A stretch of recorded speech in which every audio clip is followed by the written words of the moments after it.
6 steps to guarantee success in your house buying journey on this episode of Winnipeg's Real Estate Podcast.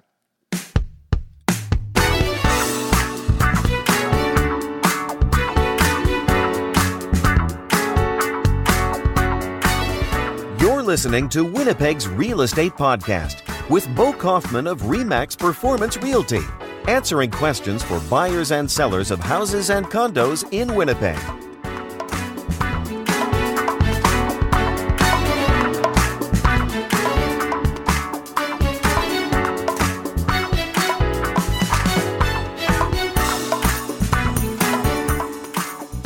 Hello everybody, Bo Kaufman here, RE/MAX Performance Realty, your residential real estate agent in Winnipeg.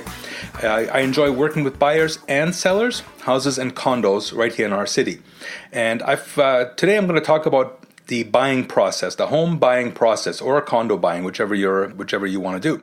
I've got it down to 6 steps, and we're going to go over those steps one by one. Understand there's different ways, and there's lots of different options that you can use to buy a house, but these 6 steps, if taken in succession to each other and done right, will make the buying process the easiest, most trouble-free, and stress-free process that you can have. So let's get started. Now, it's my opinion that your search should start by finding a great realtor. A lot of buyers have been conditioned over the last decade or so to start their house hunting process by getting pre-approved. There's nothing wrong with that, but when you think about it, by attending at your bank or your credit union, you're limiting yourself to only the products and services that they offer. And who's to say whether that's the best for you in your current situation? Another way to look at it is this. The house hunting process and the house buying process really involves about half a dozen specialists. In addition to the mortgage specialist, you're going to need a lawyer, a home inspector, a home insurance person, possibly a mover, and 2 or 3 other professionals. The realtor is the only one that's involved in the entire process from start to finish. He's the one that's going to show you all the houses. He or she is the one that's going to deal with your bank and bringing them the offer. The realtor is the one who's going to be there for the home inspection and hopefully hold your hand and walk you right through the process right to the end. The other thing is that a realtor will likely have contacts and connections in all of these industries. And he's going to have people that he's worked with in the past and knows that they can get the job done for you. So first piece is find a great realtor and start looking with them. The next step is to save for your closing costs. Now, it's true, you don't know the exact price of the house, what it's going to be, but you should have a good amount of savings set aside to pay for those closing costs, like the land titles transfer tax, the legal fees, the home insurance, any possible property taxes that are going to come due as soon as you buy it. Depending on the price of the house, and again here, this is something you discuss with your realtor, you'll probably have a good idea of what price range you're going to be in, and a good realtor will be able to tell you and figure out roughly what your closing costs are. Ballpark figure, about 2 to 2.5% of the cost of the house is going to be your closing cost. There's no use rushing off to the bank to get pre-approved until you have that much money saved, plus, of course, the 5% down or more. No use getting pre-approved until you have all that cash in the bank. The third step is actually to prepare a realistic budget. There's a lot more involved than just making the mortgage payments. And of course, the property taxes and the home insurance. There's also things like heating bills, water bills, electricity bills. So again, talk to your realtor about potentially what those expenses are going to be. And much depends on the kind of house, the age of the house, the insulation, and all that kind of stuff. But at least it'll give you an idea of how much to set aside each month on top of your potential mortgage payment. So that armed with all this information, knowing what your monthly expenses are and having enough money in the bank to pay for your closing costs and at least your 5% down, this is when we go to step 4. Real stories of buying a home with Bo Kaufman. There wasn't a lot on the market in the range that we were looking for. We just kind of walked in there. He wanted certain things, I wanted certain things, and kind of walked in there and thought, wow, this is really nice. Just right away, we both kind of knew we really wanted it. Bo was like, okay, we're going to try to get this. Basically, Bo explained that the house is technically sold, but it's conditional upon the sale of another house. To trump that, we have to go in with an unconditional offer. I knew it'd be no problem, so we went and did it.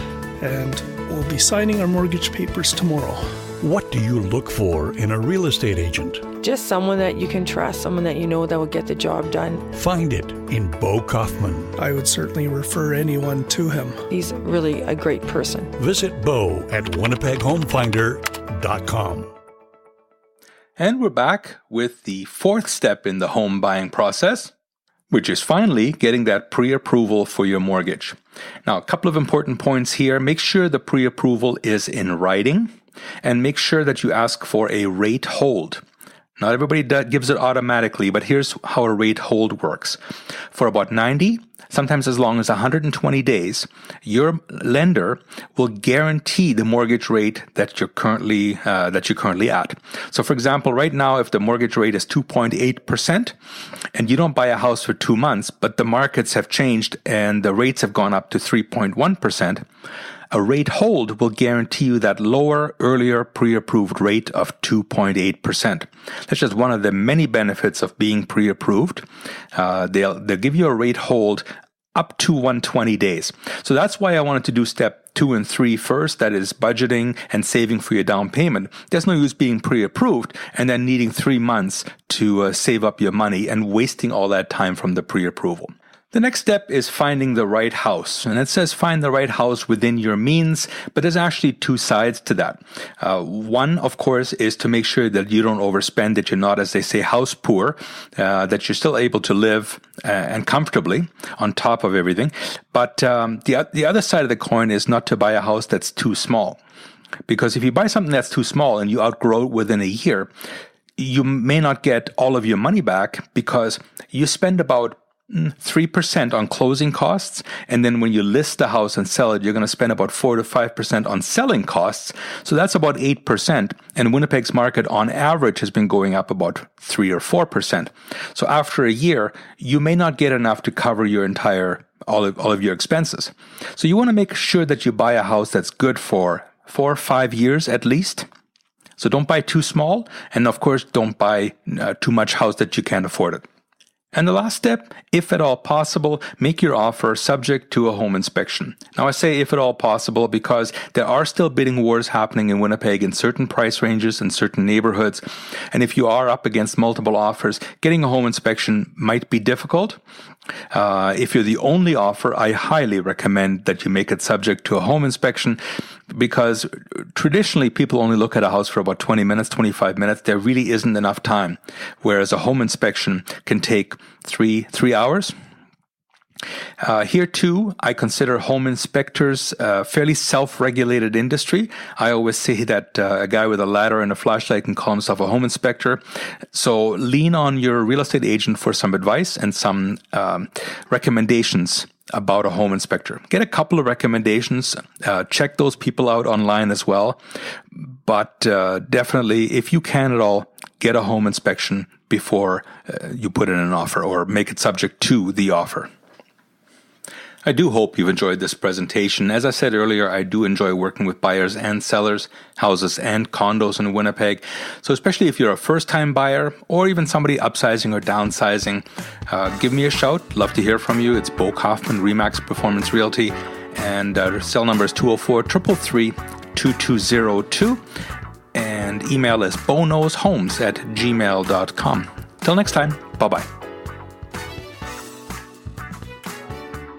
We hope you've enjoyed this episode of Winnipeg's Real Estate Podcast. All episodes are available on iTunes and Stitcher. When you're ready to buy or sell a house or a condo in Winnipeg, contact Bo Kaufman of RE/MAX Performance Realty at 204-333-2202 or email at bonoknowshomes@gmail.com.